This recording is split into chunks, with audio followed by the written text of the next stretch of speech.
성경 통독 227번째 날입니다. 오늘도 주님께서 주실 은혜를 소망하며 함께 진리와 생명의 말씀 앞으로 나아가겠습니다. 잠깐 기도하겠습니다. 주님, 오늘도 하루를 시작하기 전 주님 말씀 앞에 나와왔습니다.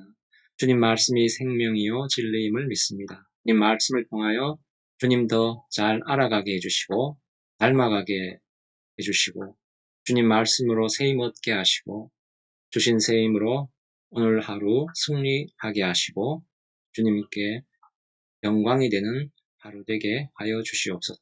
예수님의 이름으로 기도드리옵나이다. 아멘. 오늘 읽을 말씀은 역대기상 13장에서 16장까지의 말씀인데 오늘은 13장과 15장만 읽도록 하겠습니다. 나머지는 따로 읽어주시면 감사하겠습니다. 역대기 13장 말씀을 제가 입니다. 다윗이 천부장과 백부장 곧 모든 지휘관과 더불어 의논하고 다윗이 이스라엘 온 회중에게 이르되 만일 너희가 좋게 여기고 또 우리의 하나님 여호와께로 말미암았으면 우리가 이스라엘 온 땅에 남아있는 우리 형제와 또 초원이 딸린 성읍에 사는 제사장과 레위 사람에게 전령을 보내 그들을 우리에게로 모이게 하고 우리가 우리 하나님의 궤를 우리에게로 옮겨오자. 싸울 때에는 우리가 궤 앞에서 묻지 아니하였느니라 하매 뭇 백성의 눈이 이 일을 좋게 여김으로 온 회중이 그대로 행하겠다 한지라. 이에 다윗이 애굽의 시올 시내에서부터 하맛 어기까지 온 이스라엘을 불러 모으고 기럇 야림에서부터 하나님의 궤를 메어오고자 할세. 다윗이 온 이스라엘을 거느리고 바알라 곧 유다에 속한 기럇 야림에 올라가서 여호와 하나님의 궤를 메어오려 하니 이는 여호와께서 두 그룹 사이에 계심으로 그러한 이름으로 일컬음을 받았더라. 하나님의 궤를 새 수레에 싣고 아비나답의 집에서 나오는데 우사와 아히오는 수레를 몰며 다윗과 이스라엘 온 무리는 하나님 앞에서 힘을 다하여 뛰놀며 노래하며 수금과 비파와 소고와 제금과 나팔로 연주하니라. 기도원의 타작마당에 이르러서는 소들이 뛰므로 우사가 손을 펴서 꾀를 붙들었더니 우사가 손을 펴서 꾀를 붙들므로 말미암아 여호와께서 진노하사 치심에 그가 거기 하나님 앞에서 죽으니라. 여호와께서 우사의 몸을 찢으셨으므로 다윗이 노하여 그곳을 베레스우사라 부르니 그 이름이 오늘까지 이르니라. 그날에 다윗이 하나님을 두려워하여 이르되 내가 어떻게 하나님의 궤를 내 곳으로 오게 하리요 하고 다윗이 궤를 옮겨 자기가 있는 다윗성으로 메어들이지 못하고 그 대신 가드 사람 오벳 에돔의 집으로 메어가니라. 하나님의 궤가 오벳 에돔의 집에서 그의 가족과 함께 석 달을 있으니라. 여호와께서 오벳 에돔의 집과 그의 모든 소유에 복을 내리셨더라. 15장입니다. 다윗이 다윗성에서 자기를 위하여 궁전을 세우고 또 하나님의 궤를 둘 곳을 마련하고 그것을 위하여 장막을 치고 다윗이 이르되 레위 사람 외에는 하나님의 궤를 맬 수 없나니 이는 여호와께서 그들을 택하사 여호와의 궤를 메고 영원히 그를 섬기게 하였음이라 하고 다윗이 이스라엘 온 무리를 예루살렘으로 모으고 여호와의 궤를 그 마련한 곳으로 메어 올리고자 하여 다윗이 아론 자손과 레위 사람을 모으니 그핫 자손 중에 지도자 우리엘과 그의 형제가 120명이요 무라리 자손 중에 지도자 아사야와 그의 형제가 220명이요 게르솜 자손 중에 지도자 요엘과 그의 형제가 130명이요 엘리사반 자손 중에 지도자 스마야와 그의 형제가 200명이요 헤브론 자손 중에 지도자가 엘리엘과 그의 형제가 80명이요 우스엘 자손 중에 지도자 암미나답과 그의 형제가 120명이라. 다윗이 제사장 사독과 아비아다를 부르고 또 레위 사람 우리엘과 아시아와 요엘과 스미야와 엘리엘과 암미나답을 불러 그들에게 이르되 너희는 레위 사람의 지도자이니 너희와 너희 형제는 몸을 성결하게 하고 내가 마련한 곳으로 이스라엘의 하나님 여호와의 궤를 메어 올리라. 전에는 너희가 매지 아니하였으므로 우리 하나님 여호와께서 우리를 찢으셨으니 이는 우리가 규례대로 그에게 고하지 아니하였음이라 하니 이에 제사장들과 레위 사람들이 이스라엘 하나님 여호와의 궤를 메고 올라가려 하여 몸을 성결하게 하고 모세가 여호와의 말씀을 따라 명령한 대로 레위 자손이 채에 하나님의 궤를 꿰어 어깨에 매니라. 다윗이 레위 사람의 어른들에게 명령하여 그의 형제들을 노래하는 자들로 세우고 비파와 수금과 제금 등의 악기를 울려서 즐거운 소리를 크게 내라 하매 레위 사람이 요엘의 아들 대만과 그의 형제 중 베레야의 아들 아삽과 그의 형제 무라리 자손 중에서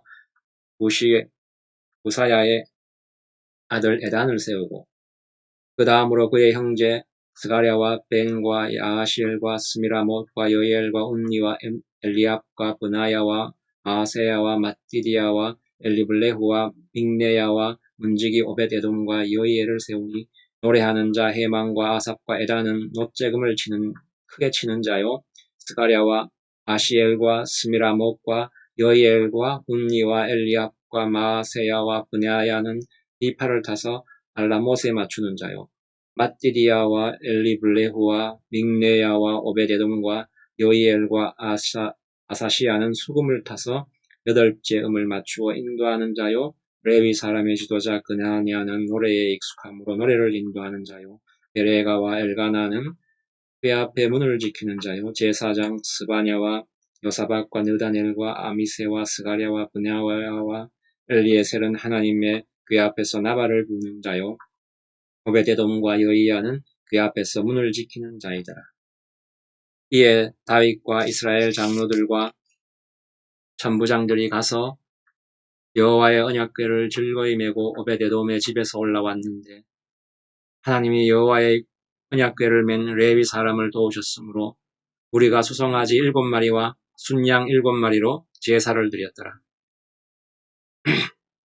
다윗과 및 궤를 맨 레위 사람과 노래하는 자와 그의 우두머리 그냐냐와 모든 노래하는 자도 다 세마포 겉옷을 입었으며 다윗은 또 에봇을 입었고 이스라엘 무리는 크게 부르며 훌라발과 나발을 불며 재금을 치며 비파와 수금을 힘있게 타며 여호와의 언약궤를 메어 올렸더라. 여호와의 언약궤가 다윗성으로 들어올 때에 사울의 딸 미갈이 창으로 내다보다가 다윗 왕이 춤추며 뛰노는 것을 보고 그 마음에 업신여겼더라. 아멘.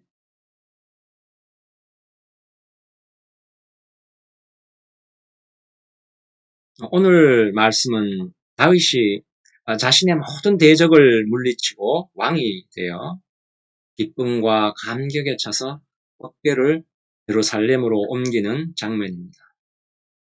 다윗은 지금 가장 행복하고 형통하고 영광스러운 순간입니다. 궤를 옮겨올 때 다윗이 온 정성을 다하고 나가서 가장 헌신적이고 가장 기쁜 춤을 춥니다.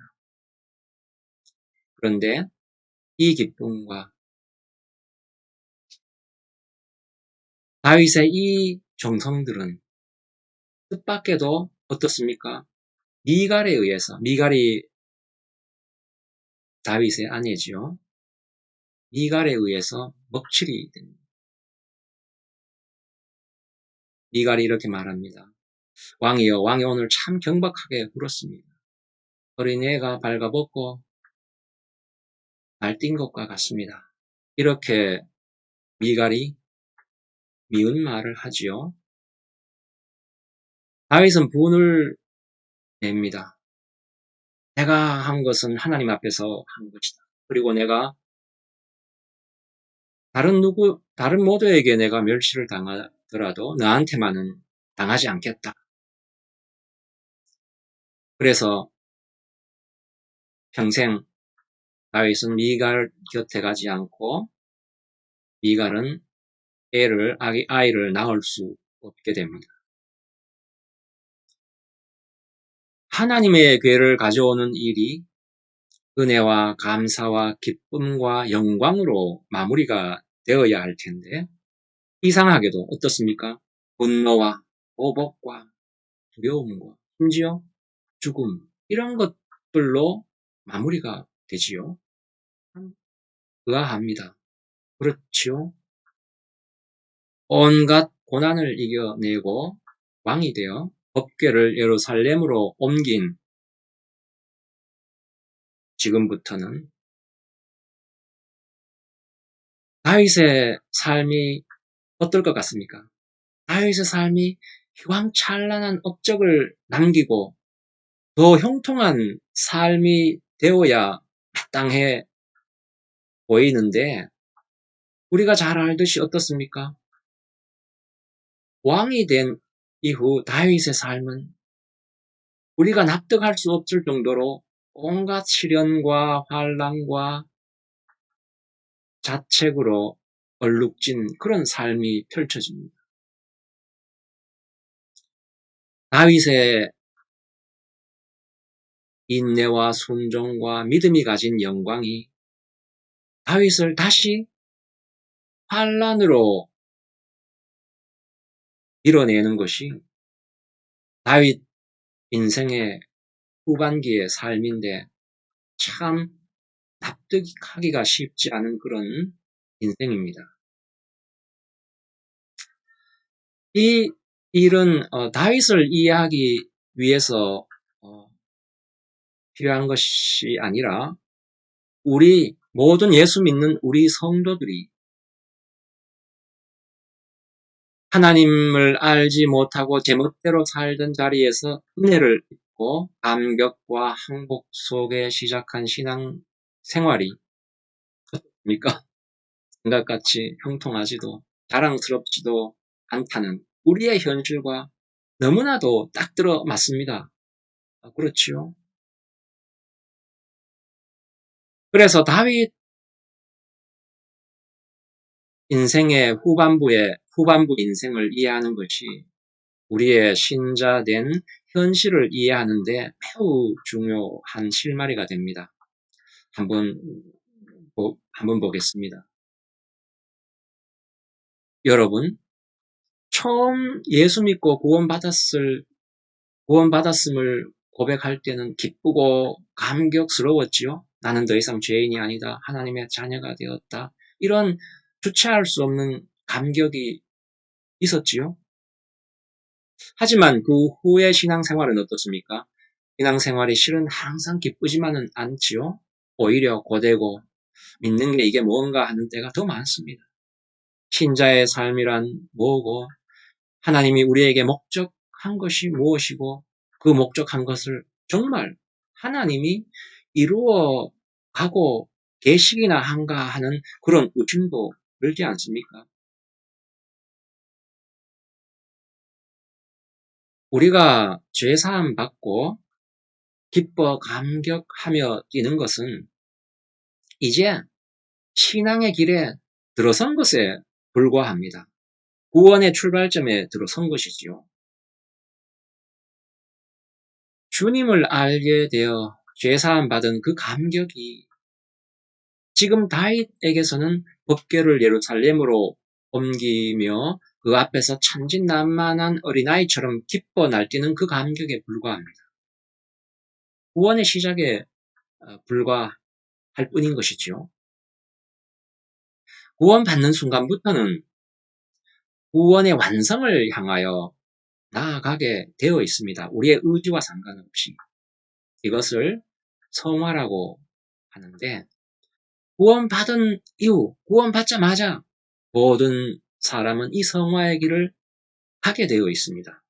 내가 거부한다고 해서 안 가는 게 아니라 거부하더라도 가게 되어 있는 것이지요.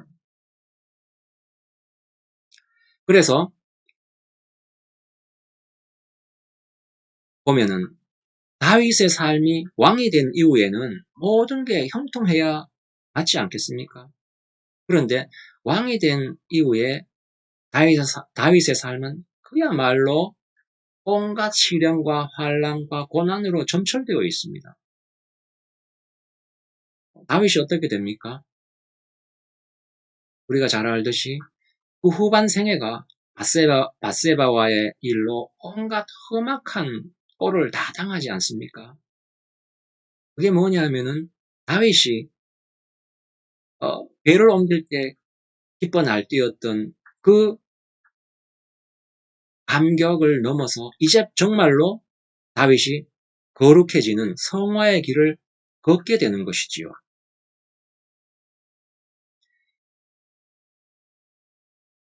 왕이 되어 법궤를 옮길 때 다윗도 우리처럼 단지 구원받아서 날뛰며 감격했을 뿐, 그 이후 하나님과 동행하면서 성령 충만한 삶을 살아내는 실력은 아직 그때는 없었던 겁니다. 법궤를 옮길 때, 왕이 되었을 때는. 우리와 똑같습니다. 우리도 그렇지 않습니까? 구원받은 감격의 눈물을 흘리며 기뻐하지만 그 이후에 매일을 성령 충만하게 살아낼 실력이 없는 것이지요.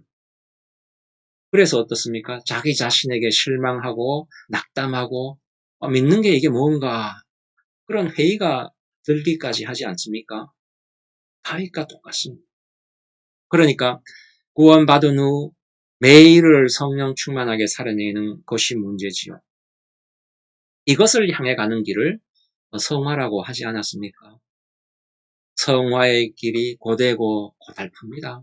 그래서 신자의 길이 고달픈 것입니다. 다윗이 걸었고 우리가 걸어야 할 길이 어떤 길인지 에베소서 5장이 잘 풀어주고 있는데 한번 나누어 보겠습니다. 우리가 잘 아는 말씀이지요. 에베소서 5장 15절에 보면 그런즉 너희가 어떻게 행할지를 자세히 주의하여 지혜 없는 자 같이 하지 말고 오직 지혜 있는 자 같이 하여 세월을 아끼라. 때가 악하니라. 그러므로 어리석은 자가 되지 말고 오직 주의 뜻이 무엇인가 이해하라. 술 취하지 말라. 이는 방탕한 것이니 오직 성령으로 충만함을 받으라. 이렇게 말씀하고 있습니다. 이걸 자세히 풀자면은 시간이 많이 가니까 빨리 한번 그 큰 뜻만 짚자면 이런 것입니다. 세월을 아끼라. 세월을 아끼라. 어리석은 자가 되지 마라. 지혜를 가져라. 그래서 너에게 준 세월이 무엇인가 기억하여 성령을 채우라. 이렇게 말하고 있는 것입니다. 이래도 좀 아리까리하지요. 알쏭달쏭합니다. 계속 나누어 보겠습니다. 우리가 예수를 믿고 우리 마음의 항복과 고백과 헌신이 있으면 그 다음부터 우리 인생에는 놀라운 일들과 통쾌한 일들과 기쁜 일들과 평평한 일들이 담길 거라 생각하는데 그게 아니라 또 실제로 그렇지 않죠. 그게 아니라 성경이 하는 얘기는 우리에게 주어진 세월, 시간을 성령으로 채워야 하고 그러기 위해서는 생각하고 고민하고 분별하고 노력하는 그 하루하루의 삶을 살아가야만 되는 것이라고 합니다. 그래야만 성령 충만을 이룰 수 있다는 것이지요. 그러니까 성화의 길을 걸어가야만 일상을 통해서, 그죠? 내게 주어진 시간을 통해서 성화의 길을 걸어야만, 내가 직접 걸어가야만 성령 충만을 받는다고 하는데, 아직 이 말이 실감이 나지 않고 잘 이렇게 연결이 안 되는 것 같고 아리까리하고 알쏭달쏭 할 것이지만 이 얘기를 이어가 보면 풀립니다. 무슨 얘기인지 보면 그 다음에 이렇게 말씀하겠죠. 에베소서 계속 읽자면 그리스도를 경외함으로 피차 복종하라. 아내들이여 자기 남편의 복종하기를 주께 하듯 남편들아 아내 사랑하기를 그리스도께서 교회를 사랑하시고 그 교회를 위하여 자신을 주심같이 하라. 이렇게 말씀하고 있는데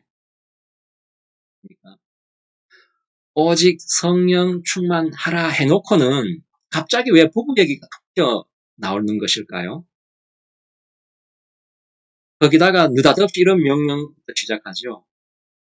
그리스도를 경외함으로 피차 복종하라. 아내들이요, 자기 남편에게 복종하기를 주께 하듯 남편들아 아내 사랑하기를 그리스도께서 교회를 사랑하시고 그 교회를 위하여 자신을 부침같이 하라.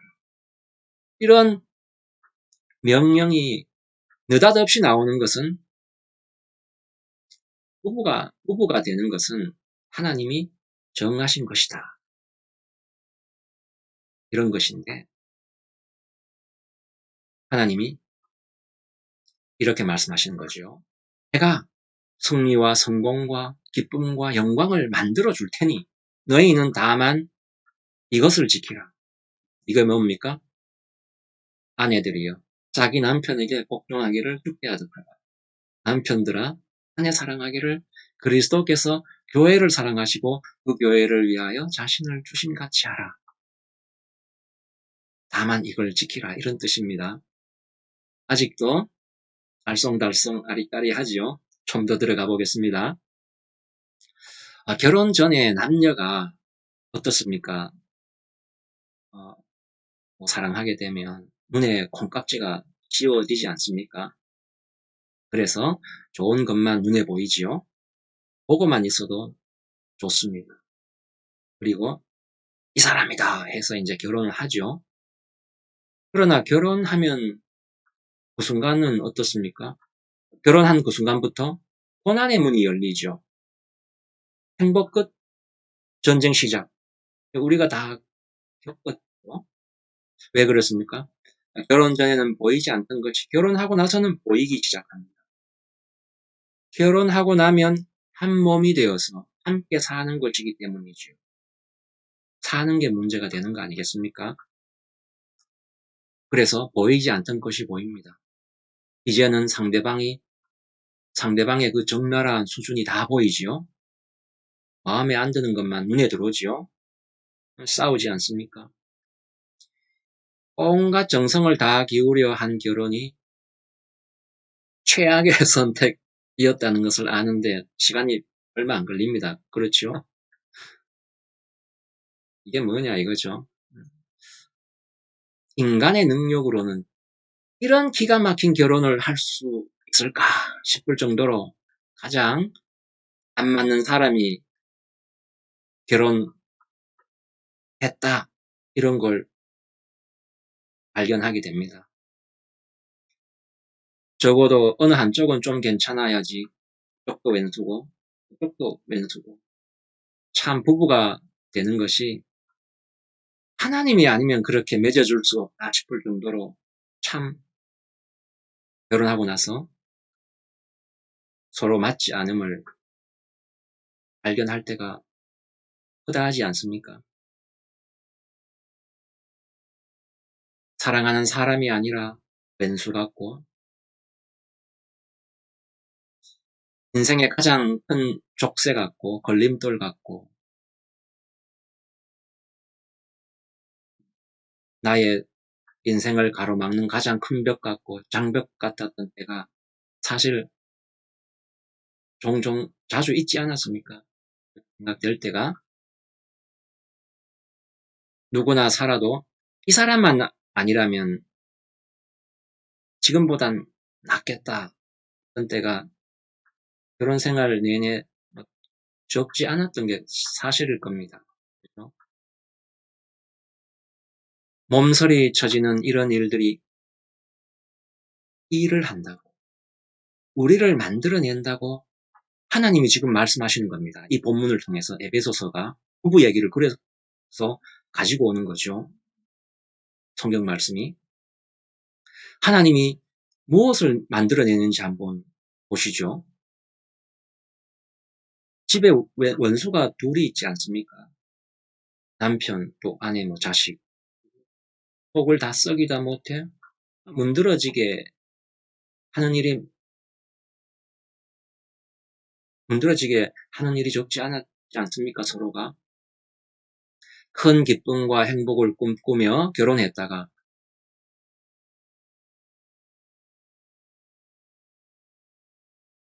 최종 소원이 뭐가 됐습니까? 그저 아내한테 바가지 안 긁히는 게 최종 소원이 되어 버린 것도 발견하게 되지요. 바가지 안 긁히는 것이 가장 간단한 소원이 아니라 가장 큰 소원이 된 경우가 참 많지요. 그리고 그보다 더 큰 바람이 없을 정도로 가장 간절한 바람이 되어버린 경우가 많지 않습니까? 남편 입장에서는 여자와 살 줄 알면 세상에 감당 못할 시험은 없다, 이런 느낌도 들고,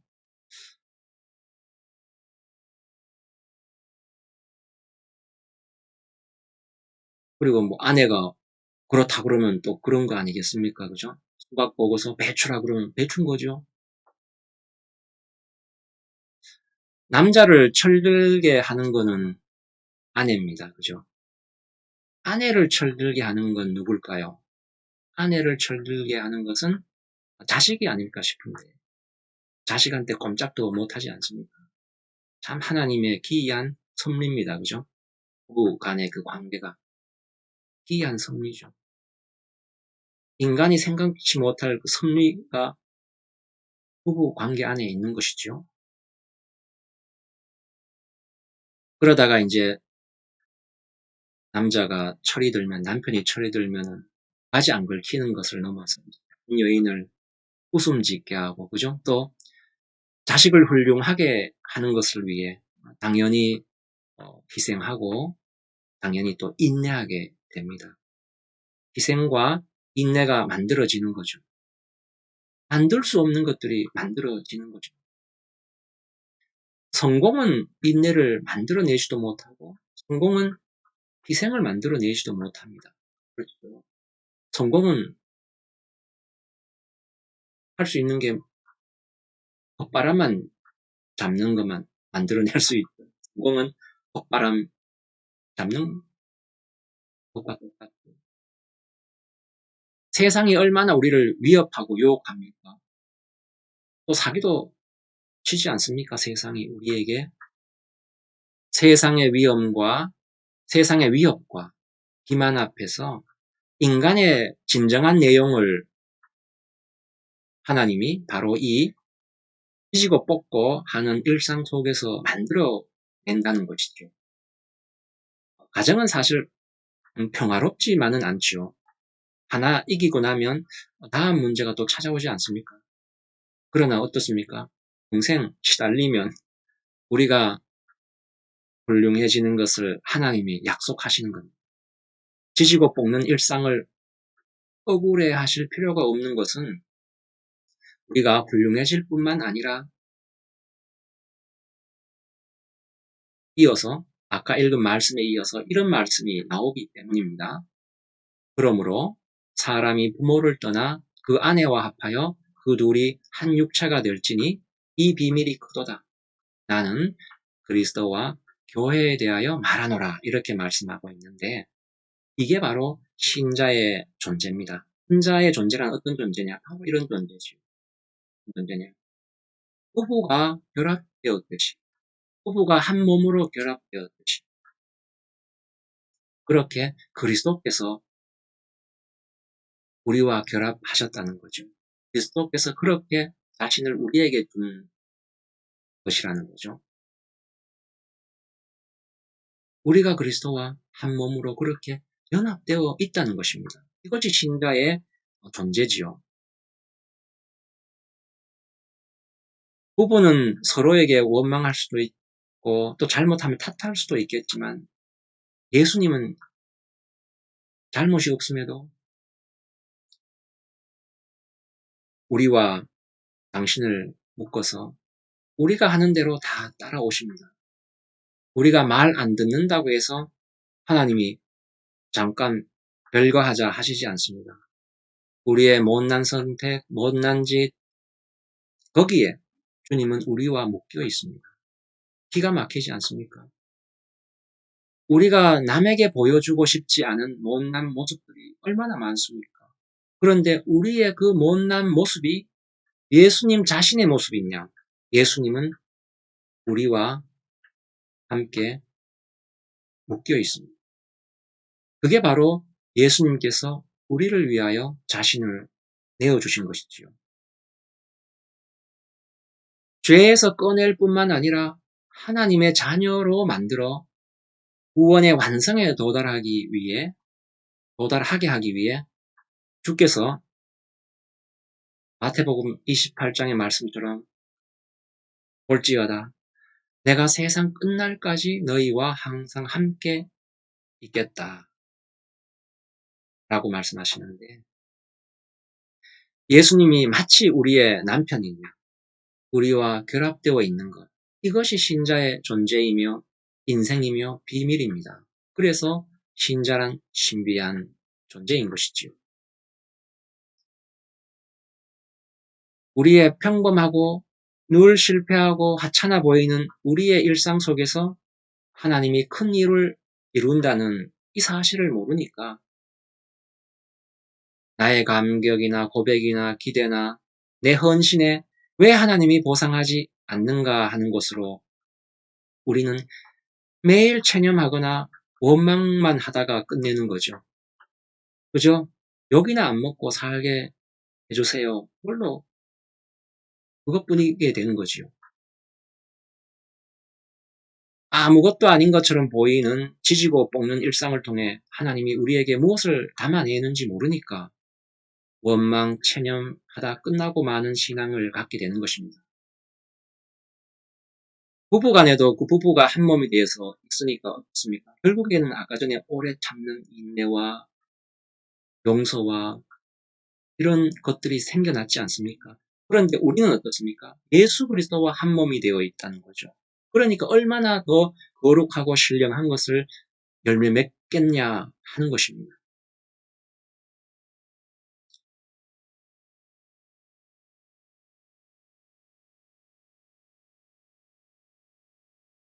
지지고 볶을 수밖에 없는 일상을 통해 그죠?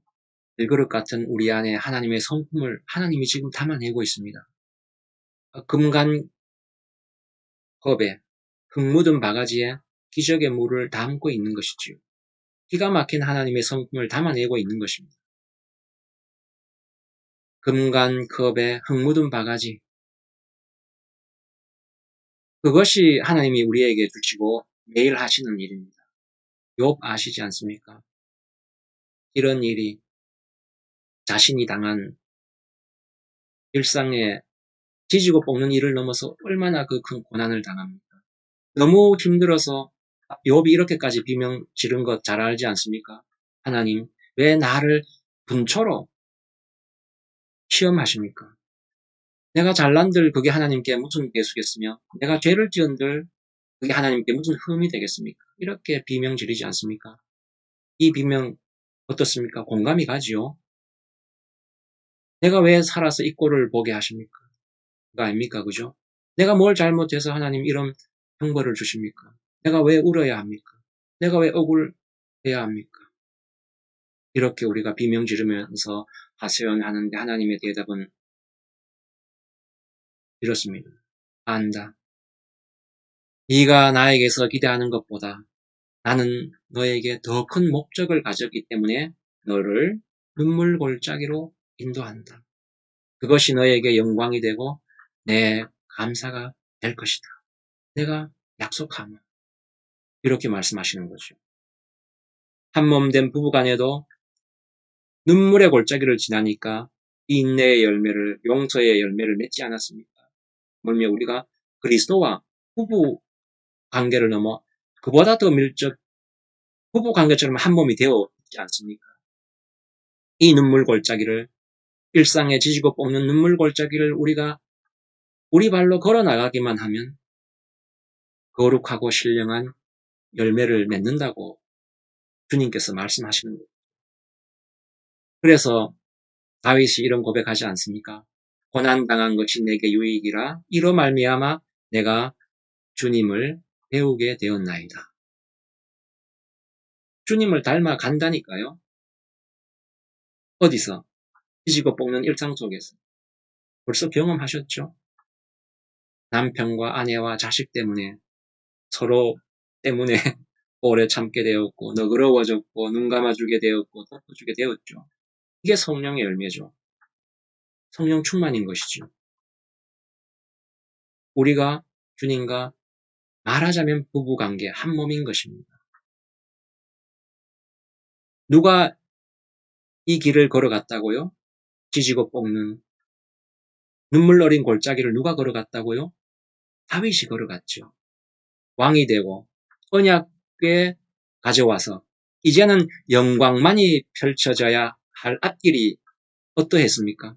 그야말로 집이 풍비박산나는 고달픈 길로 들어가는 입구였지 않습니까? 그러나 그 길 걸어가서 다윗이 하나님을 담아냅니다. 성령의 열매를 맺고 성령 충만한 하나님이 기뻐하시는 그런 사람이 되지 않았습니까? 부부가 한 몸이듯 예수 그리스도가 우리와 한 몸을 이루고 있습니다. 그래서 이 지지고 볶는 하루하루, 우리의 모든 고달픔, 한숨, 이 모든 게 우리를 거룩하게 만들어내는 것이라고 다윗을 통해 하나님이 우리에게 말씀하십니다.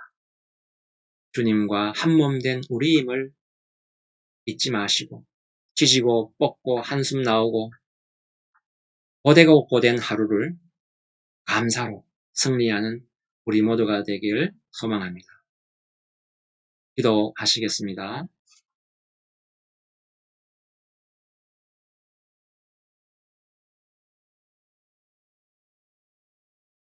하나님, 은혜를 감사합니다.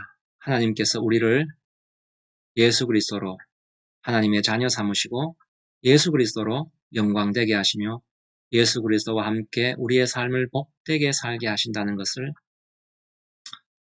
믿습니다. 우리의 눈물, 땀, 한숨, 비명이 헛되지 않을 줄 믿습니다. 웃음 섞이고 눈물 어린 하루하루가 깊고 풍성하고 영광된 다리로 가는 길인 줄 알게 하시고 우리가 주님과 한 몸인 줄 알게 하시고 그래서 거룩의 완성을 향하여 걸어가는 하루하루가 되게 하여 주시옵소서. 예수님의 이름으로 기도드리옵나이다. 아멘.